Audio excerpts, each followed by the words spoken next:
it's Dad from daddrinks.com here, where every pour tells a story. And it is the start of the summer. You know what that means? That means it's time for Yacht Rock. So we're going to make up a Painkiller, and then we're going to talk about the top 10 cringiest Yacht Rock songs there are. So first, let's make the drink. It's the Painkiller. So you're going to take an ounce of dark rum and 4 ounces of pineapple juice and pour them into your mixing cup filled with ice. Then you're going to take an ounce of orange juice and an ounce of cream of coconut, not coconut cream. You want cream of coconut. Coconut cream isn't sweetened. It's not good for this. So you want cream of coconut. Shake it up. Get it all shaken up. You're just going to pour it out. I'm going to put it in a hurricane glass. You can put it in any glass you want. You get one of them nice tiki glasses online. That'll look nice. So now you have your Painkiller. Let's talk about Yacht Rock. So let's talk about Yacht Rock. So what is Yacht Rock? Well, it's like soft rock music from the late 70s, early 80s. The three patron saints of Yacht Rock are Christopher Cross, Michael McDonald, and Kenny Loggins. If you listen to Yacht Rock on Sirius XM or you listen to a Yacht Rock on like Spotify, Pandora, any of those things, those are the guys you're going to hear, and you're going to hear guys similar to them. But those songs were made in the late 70s and early 80s. Late 70s, coming out of stuff like, Watergate and Vietnam War and all that other stuff. And then the 80s became the age of excess and the age of, Miami Vice and Greed is Good and all that other stuff. So some of those songs nowadays, you sit down, you actually listen to them, you listen to the lyrics, they're a little bit problematic. So let's start the top 10 most cringiest Yacht Rock songs. We're going to start all the way down at number 10, and that is Please Come to Boston by Dave Loggins. Why is this one cringy? I find this one cringy because the girl he is singing to is apparently, she says it, she is his number one fan, the number one fan of the man from Tennessee. And he just keeps asking her to come places with her, and all she says is, she just says no. He asks her to Boston, she says no. He asks her to Denver, she says no. Now that one I can buy, because who wants to go live up in a cabin in the woods, up in the mountains in Denver and be snowed in and be stuck there all winter long? But then he asks her to go to Los Angeles, to LA. And she says, no, I don't buy that one for anything. I mean, Boston, I can go either way. But LA, she's living on the beach. She's living on the beach, and there's stars that live up in the mountains behind them. And she's like, no, you come home to Tennessee. He doesn't want to go to Tennessee. He's the one who's famous. And if you think about it, you go back into the 70s and 80s, there were like famous groupies who just followed bands around. They followed the Stones, Aerosmith, Rod Stewart, Led Zeppelin, whoever, and they went around and followed them, and she won't even go to follow this guy who she claims she's the number one fan of. So number 9 on the top 10 cringiest Yacht Rock songs. Number 9 is going to be Wildfire by Michael Martin Murphey. This one's cringy because this is basically about a guy who's singing about a girl who died trying to get her horse back during either a killing frost or a blizzard, because he's kind of not a very reliable narrator, and he kind of gives you both of them. He needs to make up his mind which one it was, because those are two totally separate weather phenomenon. And she's now haunting him. Because she died during those things. And then I have another question. Later in the song, he sings about going out and planting his crops, and they all died because of an early frost. Okay, dude, why are you planting crops? You're not much of a farmer. You're planting crops right before the end of the season when there's going to be a killing frost. So maybe, Michael Martin Murphey, you should leave sod busting behind and just go off and do whatever. Number 8 on the top 10 Yacht Rock cringiest songs. Ride Like the Wind by Christopher Cross. Why is this cringy? Well, really the only reason why it's cringy is because you got Christopher Cross, who basically looks like a big teddy bear, singing about killing people and having to escape to Mexico. But this is, of course, in Yacht Rock, you've got 2 of the 3 patron saints in this one, because this is the number 1 all-time backing vocal experience with Michael McDonald. This would be my go-to karaoke song if only I could get someone to sing the Christopher Cross parts, because I'm just doing Michael McDonald. Number 7 on the top 10 cringiest yacht rock songs, Baker Street by Jerry Rafferty. Why is Baker Street cringy? I find Baker Street cringy because basically you have this girl that he's singing about. She has moved to the big city where she thinks that all of her dreams are going to be taken care of and met and everything else. And when she realizes they're not, what does she do?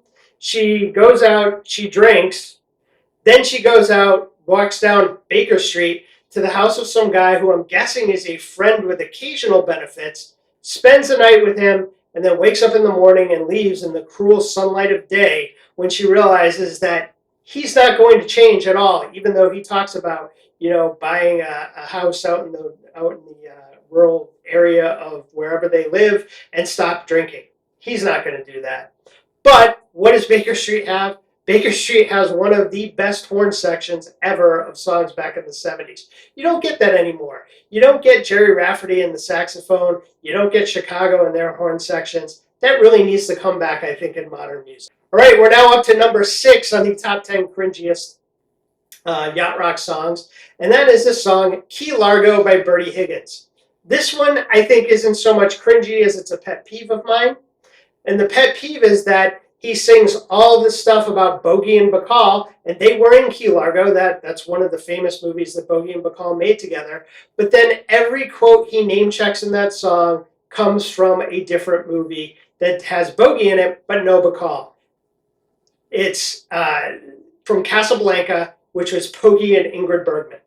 And, the one quote he name checks is "Here's looking at you, kid," and then the other one is "Play it again," which, interestingly enough, no one ever says in Casablanca. Everyone thinks they do. "Play it again, Sam," but it's not. It's basically "play it." That's what Ilsa, Ingrid Bergman, says to Sam when she gets him to play as time goes by. And then when Bogey wants him to play it later, after Sam says, "But you told me never to play that song again," he says, "Play it. You played it for her. You can play it for me." So no one ever says, "Play it again, Sam." They just say, "Play it." But that's the irritating part about the Key Largo song, is that all the quotes are from Casablanca and not from Key Largo. All right, we're in the top half now, 5-1. So the 5th most cringiest song in the yacht rock repertoire is "Brandy" by Looking Glass. But that's a sweet song. It's about this girl, and she is serving drinks up at a bar in some harbor town, and, she's pining away for her captain boyfriend, who basically told her that, "You're great and everything, but I love the sea, and I have to go back to the sea," and everything else. And one of the things I wonder is he gone forever? Or does he just come back every 5 or 6 months, and then they hook up again, and then he goes off again? Which makes it, I think, a lot less tragic than if he just came to this port and dropped off stuff and gave her this locket and then took off and is never seen again. But the thing that really bothers me about this song is in that last verse. Brandy, after working a hard, long shift, when all the bars close down, walks home through a silent town. She's walking home at 2 or 3 in the morning. And somehow, I know what port towns are like. I live in Savannah. I know what it's like down by the port. That's not the best area of town. And she's walking home by herself. Seems kind of sketchy to me. So the 4th most cringiest yacht rock song is "You Can't Change That" by a band named Radio. This starts off really nice. You think it's basically this guy singing to his wife or his girlfriend, and he's basically saying, "Hey, you can change the color of your hair. You can go from blonde to brunette to redhead. I don't care. You can change what kind of clothes you wear. It doesn't matter to me. I'm still going to love you. You can't change that." And then in the second verse, this thing veers into stalker territory when all of a sudden the singer goes, "You can change your phone number. You can change your address too." When all of a sudden I realized, well, obviously he's not married to her, because she could change her, she's not living with him, she's changing her address. But dude, if she changes her phone number and she changes her address and doesn't tell you, she's just not that into you. Now, the Police kind of did the same thing with Every Breath You Take, which in the 80s became this like anthem for like every prom, because I don't think any teenager who was a junior or senior in high school ever really listened to the lyrics. But we all know now that's a stalker song. But at least the Police were upfront about it from the get-go. You know, radio likes to lull you into this whole thing of, oh, we're so nice and we have such a great relationship. And then you find out he's stalking her. Okay, number 3 on the top 10 cringiest Yacht Rock songs. Afternoon Delight. You knew that one was coming, right? Starland Vocal Band. Now, outside of the comedy that ensues when Michael Bluth and his niece Maybe sing it in Arrested Development, or watching the Channel 4 news team and Anchorman sing it, that's funny, yeah. But then you really have to start to think about what the song's about, and it's about a nooner. That's all it's about. So, I mean, that is a quintessential, I guess, 70s song. So there's not much more to say about that in terms of how much cringe is involved in that. All right, we're getting to the top. We only got 2 left. Number 2 on the top 10 of the cringiest all-time Yacht Rock songs, Into the Night by Benny Mardones. Benny, it's one lyric, man. It's one lyric. It's, she's just 16 years old. Leave her alone, they say. Yes, Benny, because when you wrote the song, you were 34. There's laws against that, man. There's laws against that. So yes, leave her alone. She's 16. She doesn't know what love is? No, she doesn't. And you apparently don't either, because you're a 34-year-old man going after a 16-year-old girl. And the number 1 cringiest Yacht Rock song, and we already did a whole thing about this last year, did a whole video on it. It's the Escape Song by Rupert Holmes.